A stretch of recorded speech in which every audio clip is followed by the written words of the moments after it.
I invite you to take a deep breath, to let it out slowly, and to think about how tired you really are. I mean, it's one thing after another in our world right now. If you sit around and watch the news all day long, and many of us do, you know what I mean. It's enough to make you clinically depressed. Seriously. As one comedian put it, deciding to laugh instead of cry. Awesome. I've always wondered what it was like to live during the times of the Civil War, the Spanish flu, the Great Depression, the Civil Rights Movement, Watergate, and the Dust Bowl. You know, with the new Saharan dust cloud covering the southwest and midwest of the United States. But, you know, beggars can't be choosers, the comedian said. And the reason why these comedians' words are even sort of funny is simply because they're true in many ways. We are inundated with many troubles and conflict right now. But there too is some truth in this comedian's observation about our modern world. He was right that I studied about these things in high school, in college, in seminary, and I wondered what it would be like to live through these things.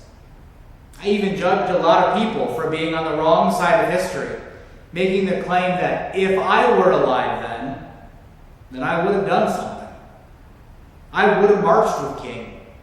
I would have fought for the freedom of the enslaved black population in America.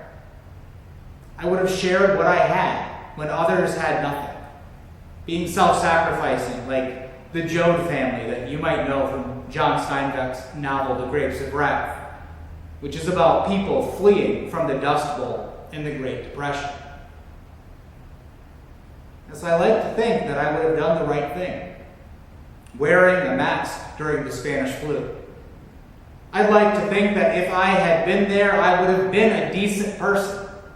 I would have been a decent Christian. Jesus tells us today to come to him, and he will give us rest. He tells us to set down the yoke of this world and to take on his instead. Now, what is so interesting to me here, though, is that Jesus doesn't just free us from every yoke, removing the yoke of this world and letting us just walk around in freedom. No, Jesus does not do that for us in the Bible here. We are the workhorses. We are the oxen who plow the fields of the kingdom of heaven on earth. We may be enticed to remove the yoke of our oppressor, but in the gospel today, there is another yoke that gets set on our backs. The rest that Jesus tells us about today in the gospel is not the rest like we may want.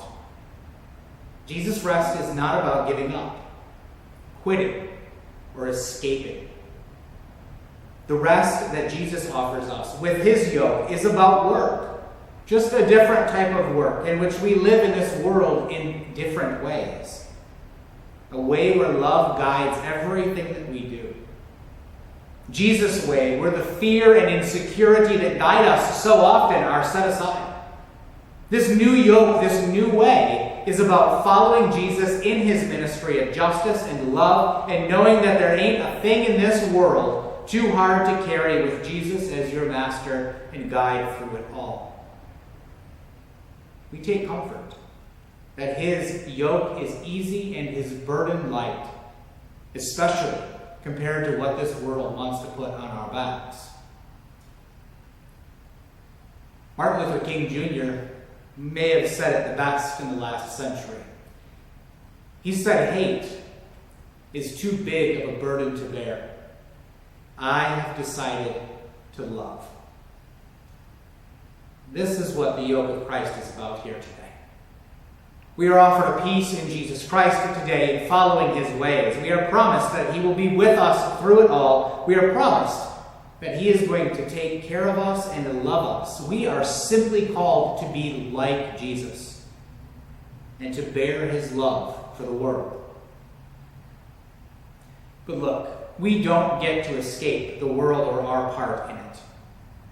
What we get following Jesus is a gentleness in God's love for us, one that we are called to share with others like our good shepherd shares with us.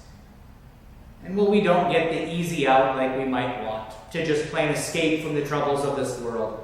The good news today is better than that of any good news in this world.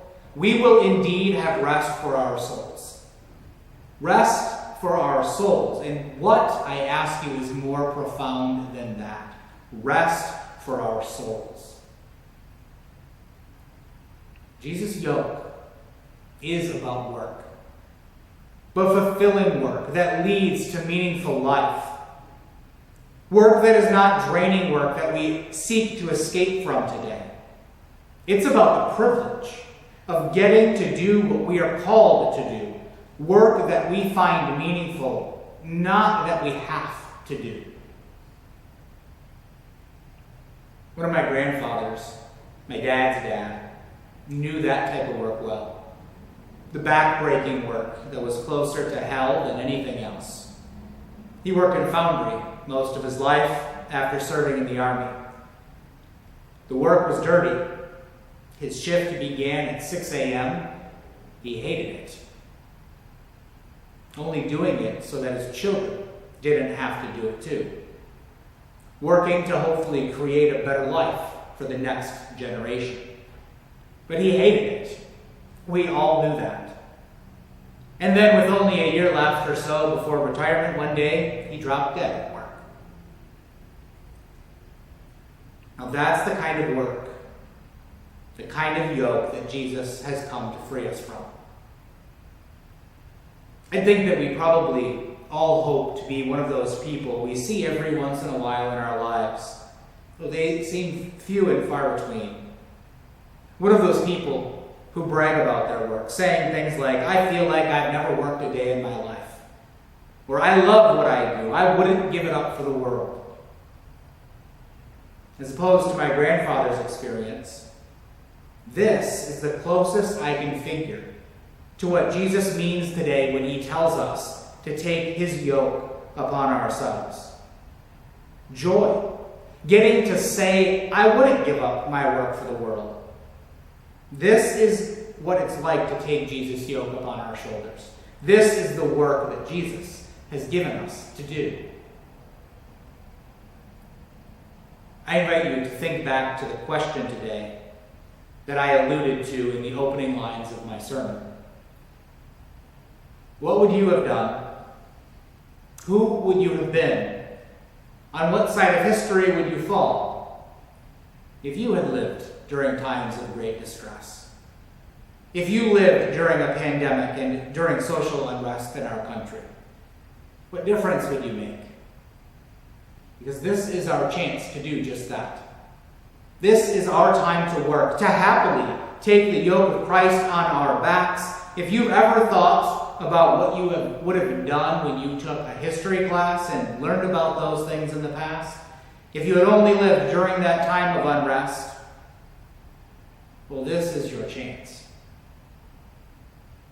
And I wonder, what will Jesus have to say about this generation? Amen.